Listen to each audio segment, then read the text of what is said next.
Oh, hello, everyone.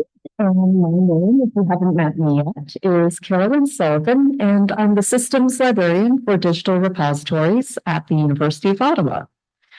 So, like most of us here, I'm excited for the potential of AI in libraries, but also worry problems inherent to our current AI tools, particularly in regard to how their uncritical use might be inconsistent with our professional ethics as librarians, which is why I'm ironically delivering a lightning talk to you entitled In Defense of Luddites at this library technology conference. And let's see if I can use the technology. Great. What is a Luddite? The contemporary meaning is someone who is anti-technology. In reality, though, the historical Luddites understood technology.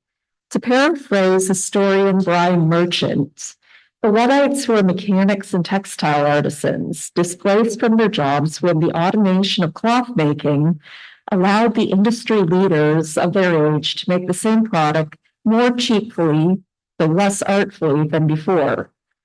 This kind of automation enabled the massive accumulation of wealth by industry leaders on a scale not previously seen. Sound familiar? So at this time, as we know, the giants of big tech, Microsoft, OpenAI, Alphabet, are investing billions of dollars of money and resources into this next phase of automation, AI. So while there's no doubt that this technology is being backed in part by genuine interest in scientific progress and humanitarian goals, it's also being pushed by corporations whose primary interest is a return on investment and who are unconcerned with ethical practices. For this reason, I think we might need to slow down and maybe push back a little. Now, I'm not suggesting that we make like the Luddites in this wood carving and take a mighty hammer to Google's server farms. But at the very least, we need to be mindful as to when and how we're using it in libraries. So this should say generative AI.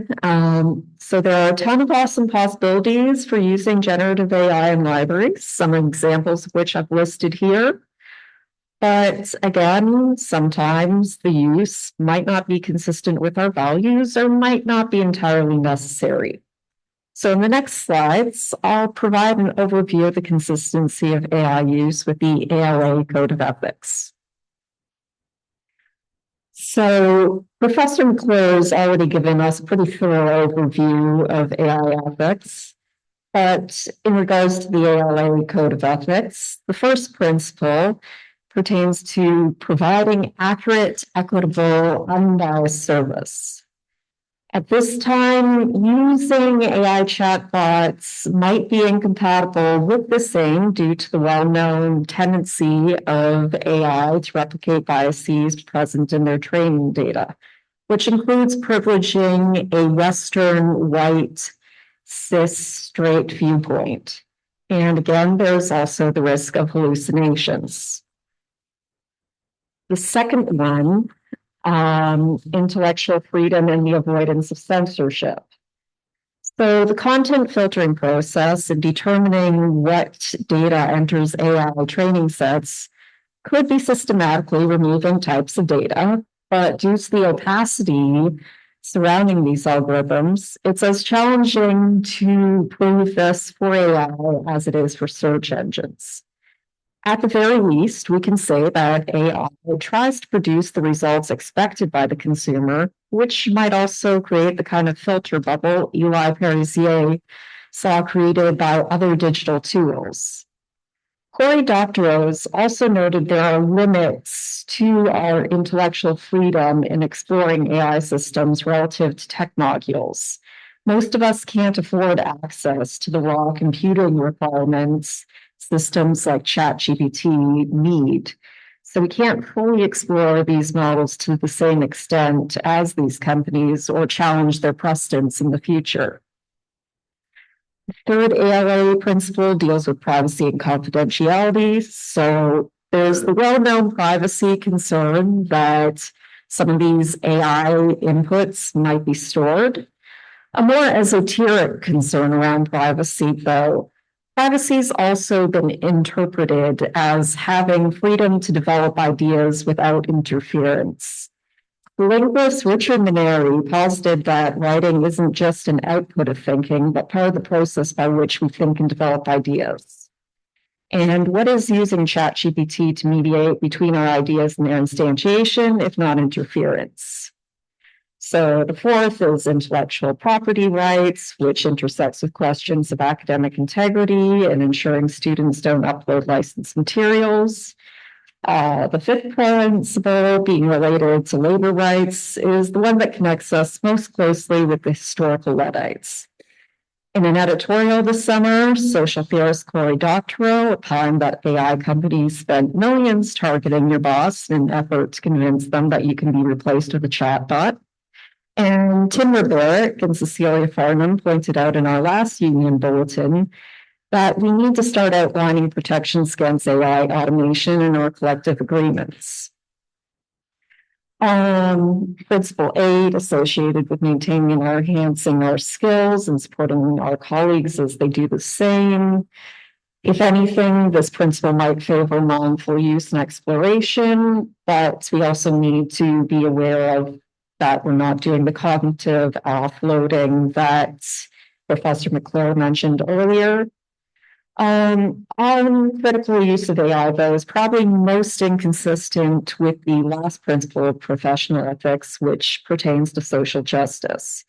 AI models need to be taught to recognize harmful content, but most of the people doing the labeling of this harmful content are low-paid workers in the global south. We've already mentioned biases. On top of that, there's AI's enormous environmental cost. Does it really make sense to bother with green initiatives in our libraries if we plan to integrate a technology into our routine tasks that uses up a bottle of water for each query? Last, the use of AI can be dehumanizing. Communication is part of how we form relationships with our colleagues and patrons. And it's a little difficult to have a relationship with a robot. So, in light of all the ethical issues with AI, we could try to be like the Luddites by advocating for more mindful use of these tools in institutions of higher learning and resist using them when it's not necessary. Is this feasible? These tools, despite their heavy cost in terms of resources and sometimes questionable utility, are increasingly used by students and embedded in library software. Some possibilities, though, might be being mindful of how we use AI as individuals, embedding ethics discussions around AI and digital literacy sessions, or having our professional bodies advocate to government for stronger regulation of AI as issues emerge. So here's some references and further reading, and if you'd like to ask me a question or offer any thoughts on the question I posed here, now would be the time.